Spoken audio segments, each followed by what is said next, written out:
नमस्कार, स्वागत है आप सभी का आपके लिए यूपी उत्तराखंड की आज दिन भर की खबरों का दस्तावेज लेकर हाजिर हूं मैं अनु सिंह। आज हम आपको बताएंगे हर बड़ी खबर। आज 10 का दस्तावेज में बात करेंगे हर बड़ी खबर की।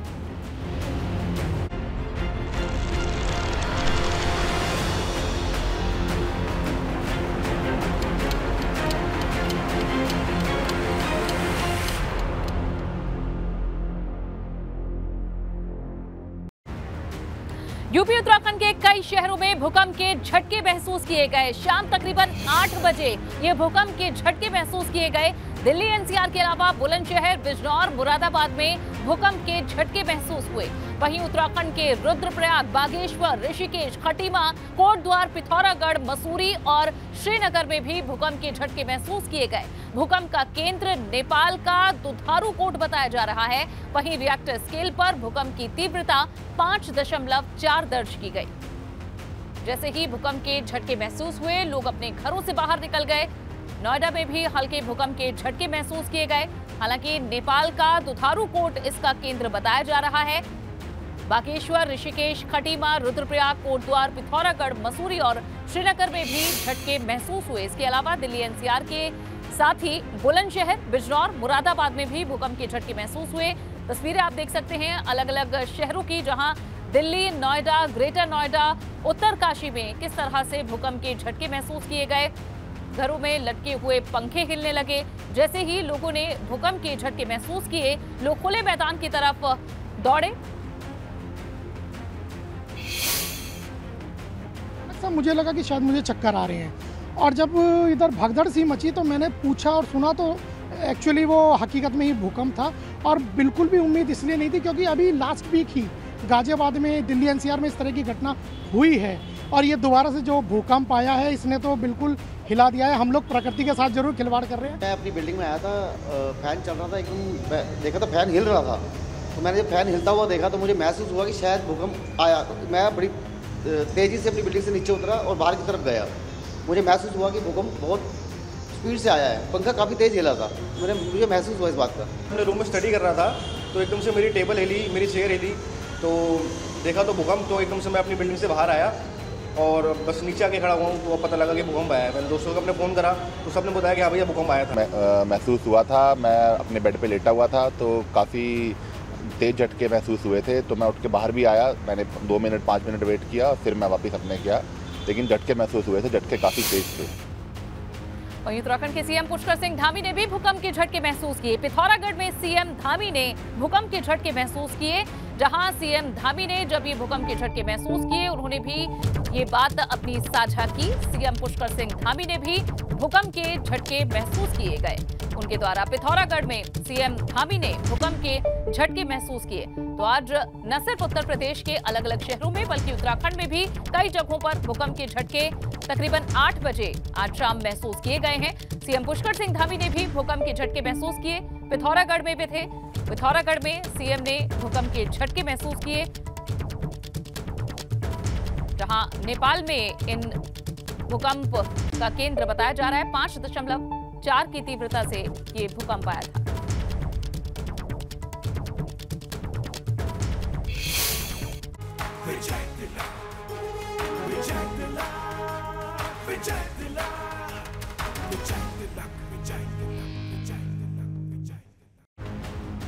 बढ़ेंगे आगे। मैनपुरी संसदीय सीट, रामपुर और खतौली विधानसभा सीट पर भाजपा की ओर से उम्मीदवार कौन होगा, ये सवाल अब तक बना हुआ है। 3 सीटों पर उम्मीदवारों को लेकर मुख्यमंत्री आवास पर करीब आधे घंटे तक मंथन चला। मीटिंग में प्रदेश अध्यक्ष भूपेंद्र चौधरी, प्रदेश प्रभारी राधा मोहन सिंह, संगठन महामंत्री धर्मपाल सिंह और मुख्यमंत्री योगी आदित्यनाथ शामिल रहे। मैनपुरी सीट पर भाजपा शाक्य उम्मीदवार पर दाव लगा सकती है। प्रेम सिंह शाक्य, रघुराज शाक्य और ममतेश शाक्य का नाम चर्चा में है, जबकि रामपुर सीट पर आकाश सक्सेना, भारत भूषण और डॉक्टर तनवीर का नाम चर्चा में है। वहीं खतौली सीट पर भाजपा विक्रम सैनी की पत्नी पर भी दांव खेल सकती है। हालांकि अब तक आखिरी फैसला नहीं हुआ है। जानकारी के मुताबिक तीनों सीटों को लेकर कोर ग्रुप की मीटिंग में जिन नामों पर चर्चा हुई है, उन पर शीर्ष नेतृत्व आखिरी फैसला लेगा। आज की इस बैठक में मुख्यमंत्री योगी आदित्यनाथ, भाजपा के प्रदेश अध्यक्ष भूपेंद्र चौधरी, प्रदेश के प्रभारी राधा मोहन सिंह, संगठन महामंत्री धर्मपाल सिंह मौजूद रहे। आज जब बैठक हुई तो उस पर लंबा मंथन हुआ इन तीनों सीटों के लिए जो प्रत्याशी होंगे उनके नाम को लेकर। हालांकि अब प्रत्याशियों के नाम पर अंतिम फैसला जो होगा वो शीर्ष नेतृत्व को ही लेना है और जल्द ही पार्टी की तरफ से इन तीनों सीटों के लिए प्रत्याशियों के नाम का ऐलान भी किया जाएगा। वहीं रामपुर में भाजपा अल्पसंख्यक लाभार्थी सम्मेलन हुआ। इस सम्मेलन के जरिए रामपुर के अल्पसंख्यकों को बताया गया कि भाजपा की सरकार ने उनके लिए क्या काम किया है। कार्यक्रम में डिप्टी सीएम ब्रजेश पाठक, अल्पसंख्यक कल्याण मंत्री दानिश आजाद अंसारी समेत कई बड़े नेता शामिल हुए।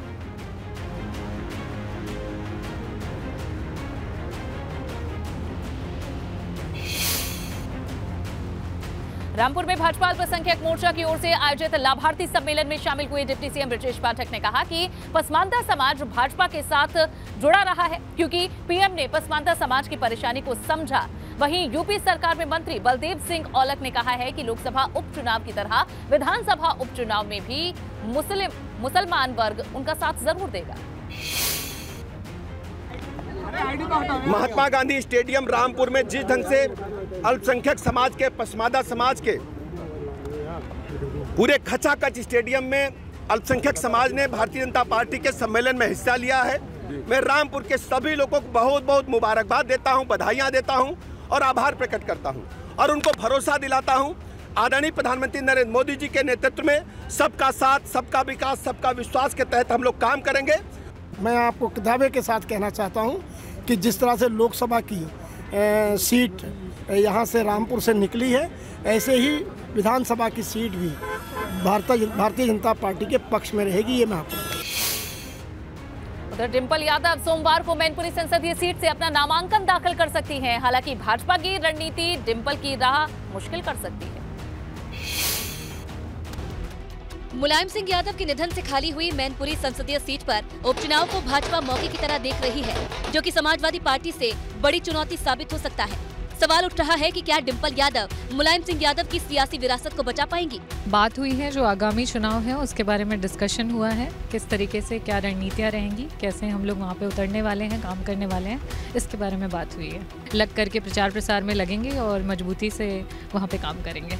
डिंपल यादव सोमवार को पर्चा दाखिल कर सकती हैं। माना जा रहा है कि इस दौरान अखिलेश यादव भी उनके साथ रहेंगे और मैनपुरी सीट पर प्रचार भी करेंगे। सपा को यकीन है कि मैनपुरी सीट पर उनकी जीत पक्की है। नेताजी ने जो बनाया था उसको हम लोग उनके सपनों को पूरा कर सकें, उनके अधूरे कार्यों को आगे बढ़ा सकें, नेताजी के सम्मान को और बढ़ा सकें। पूरी समाजवादी पार्टी इस पर काम करे मेहनत लगन से। किसी भी उपचुनाव में अखिलेश यादव प्रचार के लिए नहीं गए हैं और ऐसे में सवाल है कि क्या मैनपुरी के अलावा रामपुर और खतौली विधानसभा सीट पर प्रचार के लिए जाएंगे। वहीं समाजवादी पार्टी के राष्ट्रीय महासचिव रामजी लाल सुमन का कहना है कि मैनपुरी का नेताजी से जज्बाती रिश्ता रहा है। चुनाव जो जाति के आधार पर देखना ठीक नहीं है। डिंपल यादव भारी बहुमत से उपचुनाव जीतेंगी और शिवपाल यादव ऐसा कोई काम नहीं करेंगे जिससे भाजपा को फायदा मिले। डिंपल यादव को चुनावी मैदान में उतार दिया तो क्या लगता है कि नेताजी की विरासत को संभालने की जिम्मेदारी उन पर है, कैसे देखते हैं? देखिए, ये समाचार पत्रों में जो जातिगत आंकड़े छप रहे हैं वो सच्चाई से काफ़ी दूर है। मैनपुरी संसदीय क्षेत्र का बहुत जज्बाती रिश्ता नेताजी से यानी मुलायम सिंह यादव जी से रहा है, नेताजी के परिवार से रहा है। उन्हें यद्यपि इटावा के नाम से जाना जाता है, लेकिन मैनपुरी भी उनके परिवार के सदस्यों की तरह ही था। तो मैनपुरी का चुनाव सिर्फ जाति आधार पर देखना ठीक नहीं है। वहीं अखिलेश यादव के मैनपुरी में चुनाव प्रचार के लिए जाने को लेकर भाजपा ने हमला बोला है। भाजपा नेताओं का कहना है कि अखिलेश यादव को मैनपुरी में अपनी हार नजर आ रही है, इसीलिए वे प्रचार करने जा रहे हैं। अखिलेश यादव जी अभी तक अहंकार में थे और इसीलिए चाहे रामपुर का उपचुनाव हो, चाहे आजमगढ़ का उपचुनाव हो, चाहे हालिया संपन्न अभी गोला गोकरणनाथ का उपचुनाव हो, कहीं भी चुनाव में प्रचार करने नहीं गए और हर जगह पराजय हुई है। अब उनको पराजय का डर सता रहा है, इसलिए डिंपल यादव को प्रत्याशी बनाने के बाद भी उस सुरक्षित सीट को जिसको मानते हैं कि उनका गढ़ है, वहाँ प्रचार करने के लिए उनको जहमत उठानी पड़ेगी। देखिए, मुझे लगता है कि समाजवाद परिवारवाद में बदल चुका है और जो लगातार एक चल रहा था कि अखिलेश यादव पिछले कितने भी उपचुनाव हुए उसमें अपने प्रत्याशियों का प्रचार नहीं करने गए, वो रामपुर भी नहीं गए और वो आजमगढ़ भी नहीं गए। तो मुझे लगता है कि वो पत्नी लड़ रही है, प्रचार करने जाएंगे और ये परिवारवाद अखिलेश का सिर्फ अपने परिवार तक अब सीमित हो गया है। उधर इटावा में पूर्व आईपीएस अमिताभ ठाकुर ने मैनपुरी उपचुनाव में अपनी नवगठित पार्टी अधिकार सेना की रोली यादव को प्रत्याशी बनाया है। इस दौरान उन्होंने कहा है कि जनता किसी का वोट बैंक ना बने, निष्पक्ष तरीके से सही प्रत्याशी को चुने। देखिए, अधिकार सेना जो एक नवगठित पार्टी है और जिसका उद्देश्य अत्याचार, अन्याय और भ्रष्टाचार का विरोध, लोगों में अधिकारों के प्रति जागरूकता है। हमारी पार्टी ने भी सैफई निवासी कर्मठ सामाजिक कार्यकर्ता श्री रोली यादव को अपना प्रत्याशी घोषित किया है। मैनपुरी में अखिलेश यादव की रणनीति कुछ भी हो, खतौली के चुनावी खेल में जयंत चौधरी का प्लान तैयार है, जो भाजपा के लिए मुश्किल खड़ी कर सकता है। खतौली विधानसभा सीट पर जयंत चौधरी की राष्ट्रीय लोकदल 2 फॉर्मूलों पर काम कर रही है, जिससे निकाय चुनाव और आने वाले लोकसभा चुनाव को साधा जा सके। जयंत चौधरी रविवार को खतौली विधानसभा क्षेत्र में 3 सभाएं करेंगे और माना जा रहा है कि कल ही जयंत चौधरी मंच से प्रत्याशी का ऐलान कर सकते हैं। बीजेपी और राष्ट्रीय लोकदल गठबंधन के बीच कड़ा और दिलचस्प मुकाबला होने जा रहा है और यहाँ की हार और जीत पश्चिम उत्तर प्रदेश में दोनों ही दलों का कद भी तय करेगी। माना जा रहा है कि जयंत चौधरी और रालोद किसी ऐसे प्रत्याशी को मैदान में उतार सकती है जो जाट, मुस्लिम और एससी समीकरण को साध सके। खतौली सीट पर करीब 90,000 मुस्लिम मतदाता हैं। एससी मतदाताओं की संख्या करीब 50,000 है और गुर्जर मतदाता करीब 35,000 है। इसी समीकरण में रालोद अपने लिए जीत की तलाश कर रही है। राष्ट्रीय लोकदल गठबंधन इस चुनाव में जाट, मुस्लिम, गुर्जर समीकरण और जाट, मुस्लिम, एससी समीकरण में से ही किसी एक समीकरण पर चुनाव लड़ेगा और इसको लेकर जो चर्चाएं हैं वो जोरों शोरों से चल रही हैं। लखनऊ में अखिलेश यादव से जम्मू कश्मीर के पूर्व सीएम फारूक अब्दुल्ला ने मुलाकात की। हालांकि एक शिष्टाचार मुलाकात बताई जा रही है। फारूक अब्दुल्ला अखिलेश यादव से मिलने उनके आवास पर पहुंचे थे। उस दौरान की ये तस्वीरें जब दोनों की मुलाकात हुई। ये एक शिष्टाचार भेंट बताई जा रही है। लखनऊ में अखिलेश यादव से जम्मू कश्मीर के पूर्व सीएम फारूक अब्दुल्ला की मुलाकात हुई थी। सरकार नहीं चाहिए। क्या बीजेपी और कांग्रेस को छोड़कर कोई तीसरा धड़ा भी तैयार होता हुआ मुल्क में आपको नजर आता है? देखिए, वो तो अभी तो सवाल नहीं है। 24 तक देखिए क्या होगा। अभी तो मैं इस पर कुछ बात नहीं कर सकता। और इस बीच शाहजहांपुर से इस वक्त की एक बड़ी खबर मिल रही है। डिप्टी सीएम ब्रजेश पाठक के काफिले की गाड़ी हादसे का शिकार हुई है। पुलिस की गाड़ी से भिड़ी है डिप्टी सीएम के काफिले की एक गाड़ी। डिप्टी सीएम के काफिले की गाड़ी सीओ तिलहर की गाड़ी से जा भिड़ी। सीओ तिलहर की गाड़ी भी हादसे का शिकार हुई है। हादसे में हालांकि किसी के हताहत होने की खबर नहीं है। ये एक्सक्लूसिव तस्वीरें आपके सामने। इन गाड़ियों की भिड़ंत हो गई। डिप्टी सीएम की गाड़ी को कोई नुकसान नहीं हुआ है। दिल्ली लखनऊ राजमार्ग पर तिलहर कटरा के बीच ये घटना घटी है, जहां ये 2 गाड़ियां आपस में भिड़ गई। डिप्टी सीएम के काफिले की एक गाड़ी सीओ तिलहर की गाड़ी से जा भिड़ी। सीओ तिलहर की गाड़ी भी हादसे का शिकार हुई है। इसकी तस्वीर आप देख सकते हैं। हालांकि राहत की बात यह है कि कोई हताहत नहीं हुआ है। डिप्टी सीएम की गाड़ी को भी कोई नुकसान नहीं पहुंचा है। दिल्ली लखनऊ राजमार्ग पर तिलहर कटरा के बीच ये घटना घटी है, जहां काफिले में शामिल ये 2 गाड़ियां आपस में भिड़ गई। बढ़ेंगे आगे। गोंडा में सहकारिता मंत्री जेपीएस राठौर के एक कार्यक्रम के दौरान बिजली गुल हो गई, जिसके बाद मोबाइल के टॉर्च की रोशनी में सहकारिता मंत्री ने कार्यकर्ताओं को संबोधित किया। जेपीएस राठौर ने पंचायत भवन का उद्घाटन किया। आपको बता दें कि सहकारिता मंत्री एक दिन के गोंडा दौरे पर थे। इस दौरान बैठक के बीच कई बार बिजली गुल हो गई। मंत्री जी का कार्यक्रम था और इस दौरान बत्ती गुल हो गई। फोन के टॉर्च की रोशनी में उन्होंने अपना संबोधन दिया और इस बीच इस पर जहां विपक्ष कुछ सवाल भी उठा रहा है।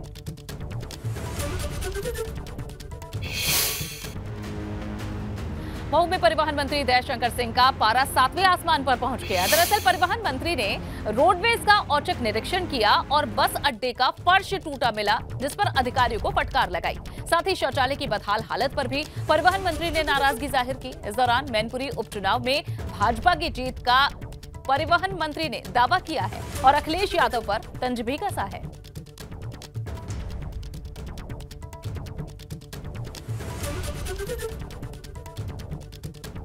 मऊ में पहुंचे थे परिवहन मंत्री, जहां बदहाली देखकर वे गुस्से में नजर आए। अधिकारियों को इस संबंधित निर्देश भी दिए और साथ ही फटकार भी लगाई। ब्रेक के बाद आप सभी का स्वागत है। खबरों में आगे बढ़ेंगे। नोएडा विकास प्राधिकरण के पूर्व ओएसडी रविंद्र सिंह यादव के खिलाफ भ्रष्टाचार के आरोप में केस दर्ज हुआ है। विजिलेंस ने मेरठ सेक्टर में नोएडा अथॉरिटी के पूर्व ओएसडी पर केस दर्ज कराया। रविंद्र सिंह पर अपने कार्यकाल के दौरान वित्तीय अनियमितता का आरोप लगा है। नोएडा प्राधिकरण में तत्कालीन ओएसडी पद पर तैनात रहे रविंद्र सिंह यादव का बड़ा भ्रष्टाचार सामने आया है, जहां उन्होंने भूखंड ट्रांसफर के नाम पर न्यूनतम शुल्क लेकर राजस्व को बड़ा चूना लगाया है। इस पूरे मामले में चल रही जांच आखिर पूरी हुई है और जो बिजनेस ने उनके खिलाफ भ्रष्टाचार के गंभीर मुकदमे दर्ज करे हैं। ठीक है, इस वक्त आपको बता दें हम नोएडा के प्राधिकरण के बाहर मौजूद है। तस्वीर आप देख सकते हैं। आपको बताएं वर्ष 2007 में ओएसडी पद पर रहे तैनात जो रविंद्र सिंह यादव थे, उन्होंने बड़े पैमाने पर घोटाला किया, भ्रष्टाचार किया, जहां उन्होंने बकायदा जो नोएडा के सेक्टर 35 स्थित डॉक्टर्स अपार्टमेंट के नाम से भूखंड ट्रांसफर हुआ था, उसमें बड़े पैमाने पर भ्रष्टाचार करते हुए उस पूरे जो भूखंड था उसको न्यूनतम शुल्क में देकर बकायदा जो मेसर्स IPEO, PO और ICMR कोऑपरेटिव ग्रुप हाउसिंग की सोसाइटी के पक्ष में दिया था, जो कि कहीं ना कहीं बड़े पैमाने पर सरकार के राजस्व को हानि हुई थी। जिसके बाद इस पूरे मामले की बकायदा एक कमेटी नियुक्त करी गई और जांच करी, और जांच के बाद जो रविंद्र सिंह यादव है वह इसमें दोषी पाए गए, जिसके बाद विजिलेंस द्वारा मुकदमा दर्ज कर लिया गया है। वहीं आने वाला टाइम रविंद्र सिंह यादव की मुश्किलें बढ़ा सकता है। नोएडा से अंकित कौशिक, ABP गंगा। वहीं उत्तराखंड में भर्तियों में हो रही गड़बड़ी के बाद लोक सेवा आयोग ने अपने सिस्टम को और सख्त कर दिया है। पहली बार आयोग ने परीक्षाओं के मामले में शासन और प्रशासन को भी शामिल किया है। इसी को लेकर आयोग के चेयरमैन राकेश कुमार से बातचीत की उत्तराखंड से ब्यूरो चीफ अजीत सिंह राठी ने।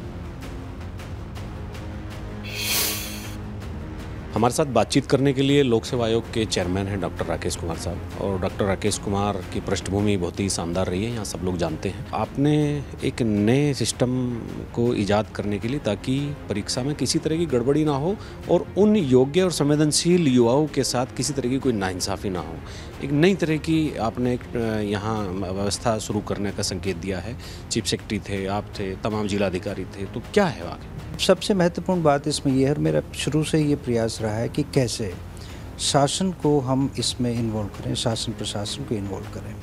क्योंकि अगर आप किसी भी परीक्षा को देखें तो उसके दो पार्ट होते हैं। एक पार्ट हो गया कि कॉन्फिडेंशियल पार्ट है, जो कि आयोग काम करता है, चाहे वो सबऑर्डिनेट स्टाफ सिलेक्शन कमीशन हो, चाहे पब्लिक सर्विस कमीशन हो। तो कॉन्फिडेंशियल वर्क जैसे कि पेपर को तैयार करवाना, छपवाना, एक्सपर्ट्स की राय लेना, फिर इवैल्यूएशन करना, रिजल्ट निकालना। लेकिन उससे भी मैं समझता हूँ उतना ही इम्पोर्टेंट, रादर उससे भी ज़्यादा इम्पोर्टेंट ये है कि जो भी परीक्षाएं हो वो एक सुचारू ढंग से हों। क्योंकि ये जो परीक्षा केंद्रों की स्थापना की जाती है, अगर आपको 1.5 लाख कैंडिडेट्स को अकोमोडेट करना है परीक्षा के लिए, तो वो कम से कम 400-500 उसमें परीक्षा के केंद्र हो सकते हैं। और वो हमने कोशिश की है कि प्रदेश के हर ज़िले में, हर ऐसी जगह जहाँ पर कि हमारे सुचारू यातायात की व्यवस्था हो और जहाँ परीक्षा बहुत अच्छी हो सकती है, उनको हमने चुना है। इससे पहले मैं सभी डिस्ट्रिक्ट मजिस्ट्रेट से बात भी कर चुका था, फ़ोन दूरभाष पर मैंने सबसे बात की। उनको मैंने सेंसिटाइज किया कि एग्ज़ाम्स क्यों महत्वपूर्ण है और कैसे हमें आगे करना है। अकॉर्डिंगली हमने एक चेकलिस्ट तैयार की 21 पॉइंट्स के ऊपर। वो सबसे पहले हमने आयोग की तरफ से सभी डिस्ट्रिक्ट मजिस्ट्रेट्स को भेजी, उस पर सूचना हमने प्राप्त की और सूचना प्राप्त करने के बाद उसको संकलित किया। उसमें क्या महत्वपूर्ण बिंदु डॉक्टर साहब रहे होंगे, एक दो बार बताना चाहें? उसमें महत्वपूर्ण बिंदु इस तरह के हैं कि पहली बात तो ये है कि हमें देखना है कि कोई नोडल अधिकारी की वहाँ पर व्यवस्था होनी चाहिए, चाहे पुलिस के हों, चाहे हमारे प्रशासन के हों। उसके बाद में जोनल मजिस्ट्रेट्स और सेक्टर मजिस्ट्रेट्स की तैनाती की बात है। जो हमारे केंद्र बनेंगे वो केंद्र की पहले उनके जो केंद्र व्यवस्थापक उनकी छवि अच्छी होनी चाहिए। LIU से हम उनकी रिपोर्ट लेंगे कि किस तरह की उनकी छवि रही है। जो भी केंद्र स्थापित हम कर रहे हैं वहाँ पर कैंडिडेट्स को सुविधा रहनी चाहिए, चाहे वहाँ पर बिजली की व्यवस्था हो, चाहे पेयजल की व्यवस्था हो, चाहे वो शौचालय की व्यवस्था हो। हमने ये भी सोचा है कि कई बार कैंडिडेट्स की जो कुछ एक होते हैं, बहुत एक्सेप्शन होते हैं, जो कि कोशिश करते हैं नकल करने की, तो उसको लेकर पूरा का पूरा, चाहे शौचालय के अंदर हो चाहे उसके बाहर हो, मतलब पूरी गहन छानबीन रहेगी चीफ सेक्रेटरी महोदय ने ये भी कहा कि अच्छा होगा कि हम CCTV कैमरास के भी अरेंजमेंट करें, और उसके लिए एक तरह से एक हमारे लिए अपॉर्चुनिटी भी है कि अगर हम केंद्र, क्योंकि अब ये लगातार एग्ज़ाम्स होंगे और ये इसी साल नहीं आगे आने वाले वर्षों में भी होंगे, तो हम केंद्र जो हमारे बनेंगे उनको हम सुनिश्चित करेंगे कि वहाँ पर बार बार हमें ये एक्सरसाइज नहीं करनी पड़े। इसलिए 21 हमारे जो चेक पॉइंट्स है, चेक लिस्ट है, उसकी तैयार करके हमने पूरी सूचना ली है। जो आपने पूरी तैयारियां की हैं कि ये पहली जो एक परीक्षा होगी, जो आपके लिए भी एक परीक्षा जैसी होगी, वो कब होने जा रही है और किस चीज़ के कितने पदों के लिए? नहीं, ये जो हमारी पहली जो परीक्षा है ये होगी पुलिस कांस्टेबल्स की भर्ती है, और इसमें लगभग हमारे 1,30,000 कैंडिडेट्स होंगे। लगभग 450 के आसपास हमारे सेंटर्स हैं और 25 से 30 हमारे टाउन्स या सिटीज़ में इसका आयोजन होगा। और इसमें जो पद हैं वो लगभग 1550 के आसपास हैं। लेकिन इसके बाद जो हमारी परीक्षाएं और भी होंगी और लगातार होंगी, जैसे कि दिसंबर में एक हमारी परीक्षा है, जनवरी में हमारी 2 परीक्षाएं होंगी। हमारे साथ थे पब्लिक सर्विस कमीशन के चेयरमैन डॉक्टर राकेश कुमार साहब, और उन्होंने बताया कि इलेक्शन मोड में रिक्रूटमेंट भी हो सकते हैं, केवल इलेक्शन ही नहीं हो सकते। और इलेक्शन मोड का उनका कहने का ये मतलब जब पूरा सिस्टम सामूहिक तौर पर किसी आयोजन को करवाने में लगता है, निष्पक्ष भाव से और बहुत कायदे से कोई व्यवस्था बनाकर कोई एक काम किया जाता है। अपने सहयोगी कैमरामैन निशांत चौहान के साथ एबीपी गंगा के लिए देहरादून से अजीत सिंह राठी।